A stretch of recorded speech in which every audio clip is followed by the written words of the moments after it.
bahwa memang di sini banyak kesalahan-kesalahan yang dilakukan oleh pengusaha-pengusaha.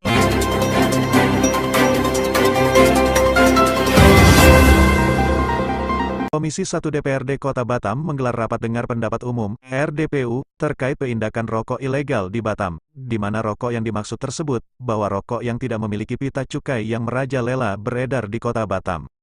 Sebab menurut Komisi 1 DPRD Kota Batam, dengan maraknya peredaran rokok yang tidak memiliki pita cukai tersebut, tentu dapat merugikan pendapatan daerah Kota Batam.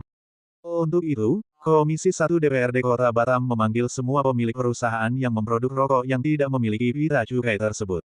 Akan tetapi, semua pemilik perusahaan yang memproduk rokok yang tidak memiliki pita cukai tersebut tidak hadir dalam rapat yang digelar di ruang rapat Komisi 1 pada minggu lalu. Untuk itu, anggota DPRD Komisi 1 Fadli akan segera mengagendakan ulang terkait peredaran rokok yang tidak memiliki pita cukai yang marak beredar di Kota Batam. Menurut Fadli, dengan adanya peredaran rokok tanpa memiliki pita cukai tersebut tentu dapat merugikan pendapatan daerah di Kota Batam ini secara PAD.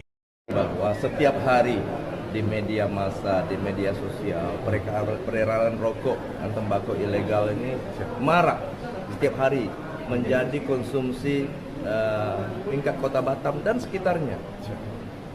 Karena banyak sekali peredaran rokok yang tidak ada pita cukainya. Yang jelas kebanyakan itu pabriknya di Batam. Dan kita tahu bahwa Batam ini yang merupakan salah satu kota berstatus khusus, free trade zone. Sehingga barang impor dari luar itu bebas pajak ke Batam. Barang ekspor dari Batam ke luar negeri itu bebas pajak.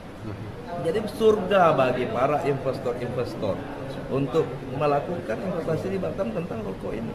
Sehingga mereka semuanya impor barang-barang bakunya, barang-barang produksinya, dan ekspornya juga gratis.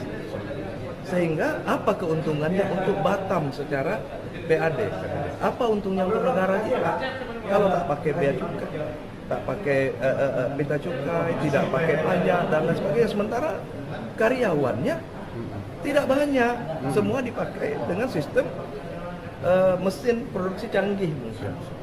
Tidak padat karya, berarti. Tidak padat karya. Kalau kita lihat di Jawa, pabrik-pabrik rokok itu memang memberdayakan tenaga kerja, ibu-ibu, emak-emak juga bisa kerja. Kalau di sini PMA-nya pun kita tak jelas bagaimana aturan tinggalnya, aturan kerja dan sebagainya, makanya itu harus kita investigasi. Saya mohon rekan-rekan pers juga peduli dengan ini bahwa mungkin sebagian kita beruntung dapat rokok murah, tapi apa bahan baku rokok itu pernah tak kita selidiki? Betul tidak sehat untuk konsumsi kita? Ini kan bahannya dari luar semua. Ya, ada tak lab yang sudah mengecek keabsahan rokok itu baik untuk dikonsumsi sebagai rokok? Tapi mohon izin, selama ini ada nggak dari pihak DPR untuk melakukan sidak ke gudang tersebut atau PT tersebut? Kita sekarang tidak jelas keberadaan pabrik rokok ini sendiri, kita tidak jelas. Ini penuh dengan keabu-abuan. Dan kami menduga bahwa memang di sini banyak kesalahan-kesalahan yang dilakukan oleh pengusaha-pengusaha nakal. Yang jelas bagi kami, wakil rakyat Kota Batam adalah apabila investor masuk ke Batam, tentu keuntungannya bisa menyerap tenaga kerja sebanyak-banyaknya dengan gaji sesuai dengan UMK. Satu. Yang kedua adalah mendatangkan hasil PAD bagi Batam dan bagi negara kita. Kalau rokok tanpa pita yang beredar selama ini, itu tidak akan ada pemasukannya untuk kita semua. Sama sekali itu. Ya. Dan kita berharap pihak yang berwenang semua, ayo bersama-sama kita investigasi. Kalau memang ini tidak menguntungkan bagi Batam atau bagi Indonesia, kita tidak setuju ada pabrik-pabrik itu berdiri di Batam. Kalau perlu izinnya kita pelajari, kalau memang harus kita tutup. Dengan mekanisme yang ada.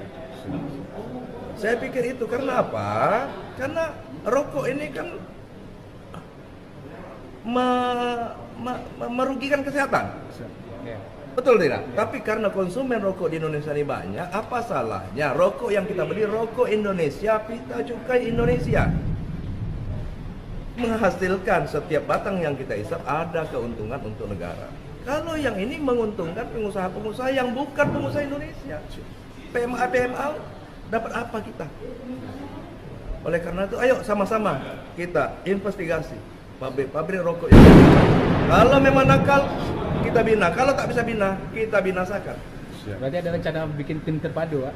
Harus kita lakukan, kita akan panggil lagi, lihat itikat baiknya. Sudah 2 kali kita panggil RDP, yang datang hanya perusahaan-perusahaan rokok yang katanya tidak ada rokok yang beredar di Batam. Tapi mana yang lain? Kenapa tidak hadir? Ini menurut kami juga ada itikat yang tidak baik. Untuk menghadiri RDP saja mereka tidak siap. Izin Pak, seperti apa yang rokok-rokok yang lain, yang pemilik-pemilik yang lain itu yang Bapak maksud? Kan banyak rokok Manchester, rokok Oppo, macam-macam rokok ada di Batam. Di mana pabriknya? Dan Lukman, macam-macam rokok yang merek-merek rokok yang beredar. Bukan hanya di Batam, di seluruh Sumatera. Mana pengusahanya kok tidak datang?